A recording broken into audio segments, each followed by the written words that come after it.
Well, I've broken the little 3.5cc, something around about 35-year-old glow fuel engine down as far as I'm going to go, which is pretty much all the way. The only thing I didn't really break down was the piston from the con rod. Just didn't seem to be necessary. It's all fine. I've soaked all of these bits for a good few days to try and get off the extremely dried on 35-year-old glow fuel, which surprisingly loses its lubrication capabilities after 35 years and just turns into like a varnish. This is the bare crankcase. As you can see down there, it's a little bit showing, you know, sort of stains, but I've run a little mop over this and it's all smooth. The bearing surfaces look absolutely fine. So yeah, it's all been cleaned out. So that's the crankcase ready. Here is the cylinder liner, obviously quite an important piece.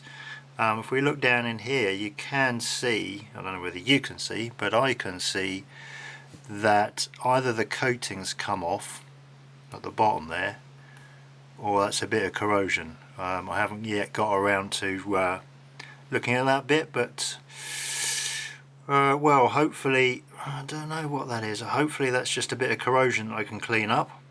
Well, upon closer inspection through magnifying materials, yeah, that isn't just a bit of surface corrosion. That's actually where the hardened coating of whatever this is has basically peeled off, cracked away.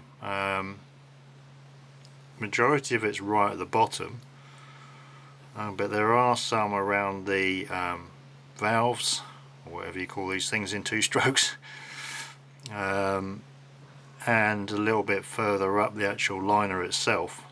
I wish I'd looked at this first, because this makes this engine a bit of a non-starter unless I can get a new cylinder liner from somewhere.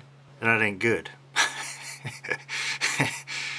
It's going to not exactly move as it should do, and it could just take a chunk off, bind up and destroy the whole engine. So I think that maybe it would be prudent to see if I can replace this liner really before going much further. I can put the bottom end back together.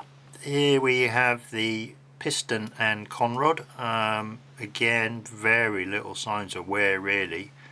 There's no actual markings in here. There are, of course, you know, scuff lines, but you'd expect that really. There's no piston rings on this thing. The bearing or bush in there seems absolutely fine. Again, it's all been soaked in oil for a good few days and cleaned up, and that's ready to go back in. Most important part of it, and the bit that was really knackered up, were the bearings, which were just completely, they weren't really corroded as such, they were just covered with, you know, very dried up glow fuel, which bound them up. But yeah, actually after soaking them in methylated spirits for about a week and a lot of cleaning, they feel fine. There's no notchiness there, there's no lateral play. So that's the big bearing. Then we have the little bearing here, which is also now fine. The other main part of the bottom end is the crank, which again was fairly well stained. It didn't really have any scores or anything like that, but it was fairly well stained, so I've just run the polishing mop over this, and that's all looking dandy. And the big end, it's probably the smallest big end I've ever seen in my life, but the big end journal also is nice and smooth, so no problems there. It all looks fine. It had a lot of obviously dried on glow fuel, which I've carefully extracted, but before actually running the thing I need to do something about that, which is a real bummer. C'est la vie.